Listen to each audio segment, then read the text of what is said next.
루푸스라는 병은 그 면역계가 자기 몸을 공격하는데 머리 끝부터 발끝까지 공격하지 않는 데가 없습니다. 그러니까 전신 어떤 장기에도 다 이상을 공격해서 생길 수 있는 병이 루푸스고, 그래서 흔히 이제 천의 얼굴을 가진 질환이라고 합니다.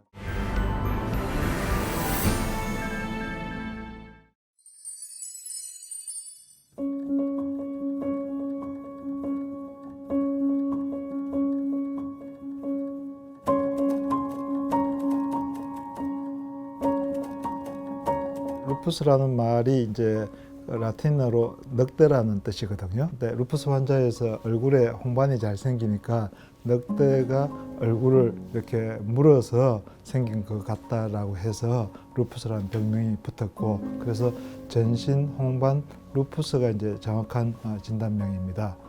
그런데 루푸스는 아주 대표적인 자가면역 질환이고, 자가면역 질환이라는 것은 원래 면역계는 우리 몸에 균이 들어오게 되면 방어하는 역할을 하게 되는데, 우리 몸을 균으로 오인해가지고 면역계에서 우리 몸을 스스로 공격해서 생기는 병을 자가면역 질환이라고 합니다. 그 중에서 가장 대표적인 것이 루푸스라는 병이 되겠습니다.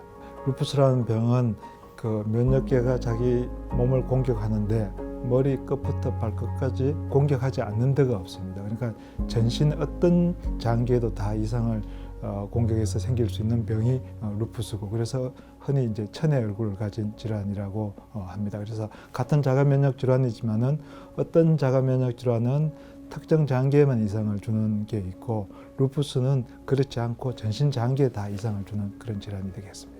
그러니까 이제 루푸스는 20, 30대 젊은 여성들한테서 가장 잘 발생이 됩니다. 물론 모든 연령에 다 올 수는 있어요.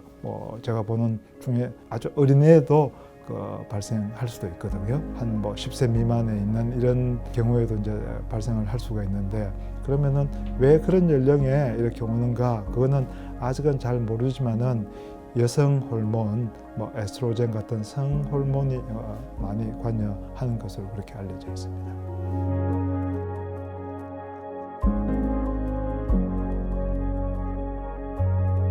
왜 이게 진단이 오래 걸리는가 하면은, 예전에는 진짜 한 30년 전에는 열이 나고 백혈구 수치가 떨어지고 이렇게 하면은 그 당시에 첫 번째 진단은 장티푸스로 이렇게 생각하고, 아주 오래 전에는. 그리고 이렇게 늑막에 물이 차고 심장에 물이 차고 하면은 결핵성이 아닐까 이런 정도로만 생각해, 루푸스로 생각을 거의 잘 못했거든요. 근데 이제 그 뒤에 루푸스라는 병에 대한 거를 의료진들도 많이 이해하게 되고, 이렇게 하면서 이제 그 뒤에는 MMO하고 이런 것들을 한 번쯤은 자가면역 질환을 한번 생각해 보게 되고, 이게 진단이 어려운 것 중에 하나가 이게 좀 비특이적인 증상으로 처음에 시작해요. 감기 몸살처럼 미열이 나고 근육통, 몸살, 이렇게 미열, 입안이 조금 헐고 머리도 좀 빠지고 이런 거니까 그거에 대해서는 잘 모르는 거거든요. 이제 그러다가 이게 또 루푸스가 전신에 다 이상이 오기는 하는데, 이게 한목에 다 나타나면은 진단이 쉬워요. 잘 몰라도. 근데 이게 시차를 주고 생기는 거죠. 어떤 사람은 처음에 그냥 관절염이 오니까 류마티스 관절염이네, 그것도 그런 식으로 진단했다가 또 시간이 한참 좀 지나가니까 그 늑막에 물이 고여서 이거는 그냥 단순 어떤 결핵성 늑막염이다, 늑막염이야. 그러니까 시간에 따라서 병명이 자꾸 바뀌는 거죠. 근데 그 뒤에 이렇게 돌아서 이렇게 왔던 거 보면은 이게 탁 이렇게 손뼉 치듯이 이거는 그 전에 거를 잘 보면은 이게 모든 게 루푸스로 인해 가지고 생긴 질환이고, 처음에 관절염도 그렇고 그다음에 늑막염이 생긴 것도 그렇고, 또 마지막에 왔을 때 신장이 부어 가지고 이렇게 생긴 거는 신장염도 루푸스로 인한, 그러니까 다 같은 병인데 그 사이에는 각각 다른 병으로 이렇게 진단을 받은 경우가 많은 거죠.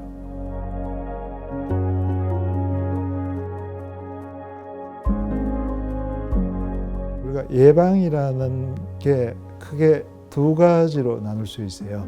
1차 예방, 2차 예방이 있는데, 1차 예방은 병이 발생하지 않게끔 하는 거. 병이 발생하지 않은 사람이 건강인에서 병이 발생하지 않는 것도 있지만, 그거는 확률적으로 너무 낮아서 그건 아니고, 우리가 우연히 건강검진을 했는데 자가항체가 있고 항해 강체 같은 이런 게 있으면 루푸스가 아닐까 이렇게 오는 사람들이 있거든요.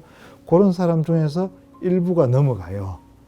그러면은 넘어갈 확률이 높은 사람을 찾아서 사전에 적절한 약물 치료든 아니면은 그 예방적인 그런 여러 가지 생활 습관을 통해서 안 생기게끔 하는 게 1차 예방이고, 2차 예방은 병이 발생을 했는데 그냥 잘 치료해 가지고 합병증이라든지 장기 손상이 없이 건치되게 관해가 오게끔 하는 게 2차 예방이잖아요. 그래서 그런 부분에 있어서는 지금은 엄청나게 연구나 노력을 많이 하고 있는 거죠. 스테로이드는 사실은 어떻게 보면 양날의 장단점을 가지고 있는 검인데 중요한 약이기도 하고 피해야 되기도 하고, 이 부분은 사실은 이제 스테로이드는 아주 다양하게 어느 한 군데 선택적으로 이렇게 하는 것이 아니라 여러 자가 면역 질환이나 염증을 유발하는 것을 전반적으로 이렇게 억제시키는 역할을 해요. 그러니까 전반적인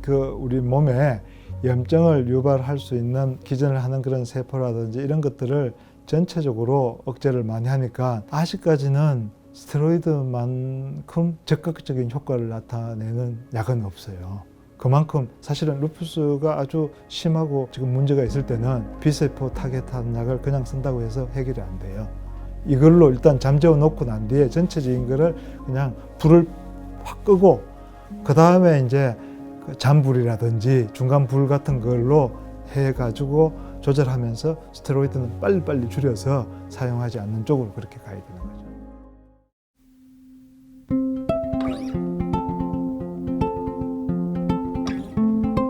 루푸스는 제가 보기에는 진짜 이게 아까 천의 얼굴을 가진 질환이라서 진짜 어려워요.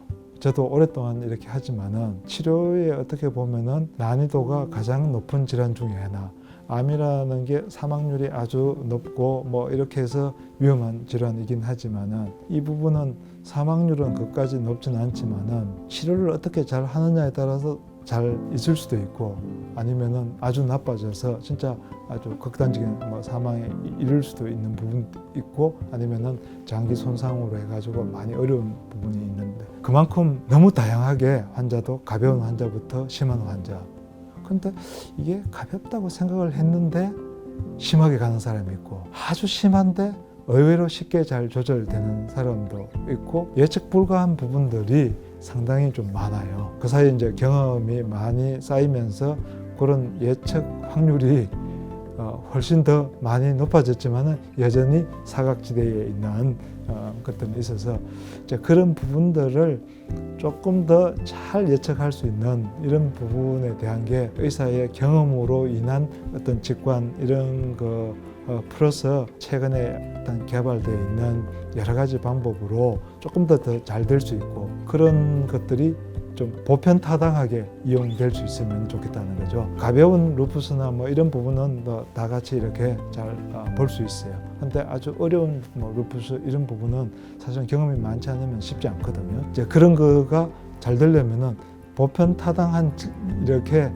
진리가 있어야지 이 가이드가 있어야지 되는 거잖아요. 이제 그런 부분들이 더 이렇게 잘 될 수 있게끔 하는 게 저의 좀 소망이기도 하고 그런 거죠. 지금처럼 그렇게 했던 이런 경험적인 거를 아주 구체적으로 글로 이렇게 잘 표현해 가지고 사람들이 다 이렇게 잘 이용할 수 있게끔 될 수 있는 이런 정교한 프로토콜 같은 게 있으면은 좋겠다는 그런 생각. 예전하고 어쨌든 지금하고는 이제 세상이 흐르면서 그래서 교육이 중요한 겁니다.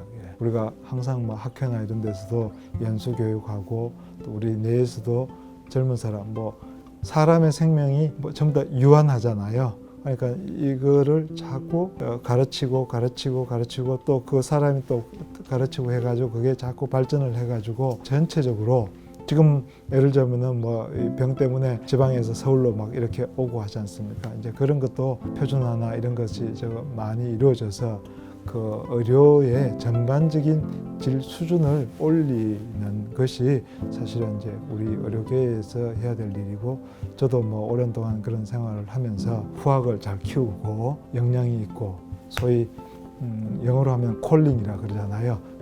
소명감이 있는 의사를 잘 양성하고 또 서로 함께 가고 하는 것이 그게 이제 또 의료진의 저희의 또 소망이기도 한 거죠.